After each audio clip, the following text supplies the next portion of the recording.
This is our Hidden Killers half year in review with True Crime Today.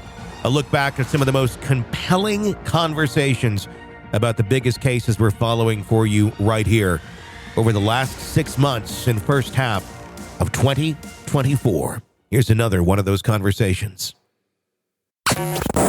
This is the Hidden Killers podcast with Tony Brueski. With licensed psychologist and guest John Delatorre. Donna Adelson has a new defense team, apparently, who was assigned to her. Not good enough.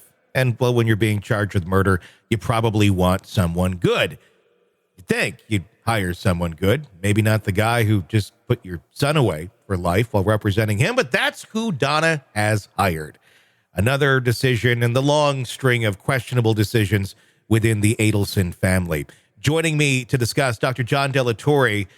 John, I want to talk about this kind of family as a whole, the dynamics that we've seen. And if you've listened to any of the phone calls, they're very interesting, to say the least. But it's a family that seems to operate in their own echo chamber is kind of what I'm getting out of it. They don't necessarily talk about the crime or guilt or anything in those phone calls, probably rightfully so. They hopefully realize they're being monitored and anyone can get access to them. But they really seem to believe almost in an unspoken way that, we got caught, but, what we did is right. And now we got to just kind of deal with what we got to deal with for the grandkids. What kind of family is this where this dynamic exists in this sort of a way? Two words spring to mind whenever I hear more content that comes out of this Adelson thing. It's privilege and narcissism. Yeah.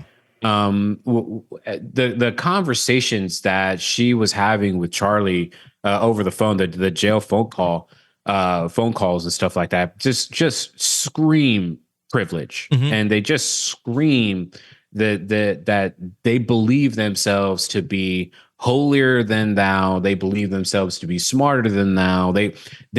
I don't think they ever truly thought that something bad was going to happen as a result of all of this stuff that they've engaged in. And it sounds like that there's been a lot that this family has done that has not been uncovered as of yet, because you don't just all of a sudden get to this point where you're comfortable with killing someone for custody, right? If you could throw money at a problem, you just do that. It's a much larger step to go from throwing money at a problem to then, hey, we're gonna find someone to kill someone to eliminate our problem. It makes you wonder, how did they go from 0 to 100 like that? Or is this a family who maybe murder wasn't necessarily in the cards in the past? Although I don't know. But is this a family who has just had so much entitlement and was able to get their way no matter how many roadblocks were put in front of them? And they were successful at that throughout life, that they thought this was just going to be another one of those roadblocks that maybe a little messier than others. But, we'll get through this. We're the Adelsons. Yeah. And I really want to go back to, the statement that you had just made when was starting this part, which was going 0 to 100. I've also heard 0 to 60, right? Where we have this concept that you start from this one place, which is stopped, to all of a sudden having pushed on the gas so hard that you're going super fast. When you push on the gas, you don't just go 0 and then 60. That doesn't happen. You go through each of the different miles per hour all the way up to 60 or 100 or a million or however we want to describe it. Which my point is that no one ever just snaps. You never just end up going from not having killed someone to killing someone and it's not self-defense. That doesn't happen. There is a buildup of things that have happened over time that has convinced them that they will not get in trouble if they push the boundary even further. And because of that, they found themselves in a place where they can all of a sudden, right, quote unquote, all of a sudden, they're in a place where they can find some people to hire to commit this murder.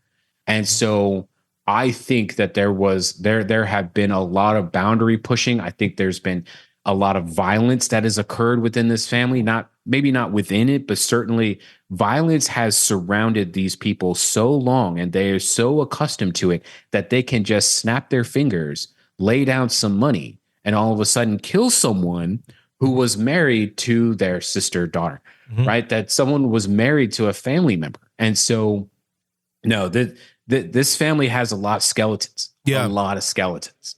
And not only married to, their daughter, but he's the father of their grandchildren. I mean, like the person or hate the person. I mean, and by all accounts, what we know about Dan Markle, he was just a dad that wanted to have access to his kids and wasn't cool with them moving far away. And for that, he had to be murdered because he didn't go along the narrative that they wanted of being right there. Yeah, this isn't a new story, right? This story is being told every day in every city, in every country, right, around the world, where relationships and kids are involved, and there has to be a work through with the two caregivers to figure out what's in the best interest of the child. In the case of the Adelsons, they've decided that what they want is more important than what anybody else wants, and they'll make an entire family suffer, just in order to get what they want.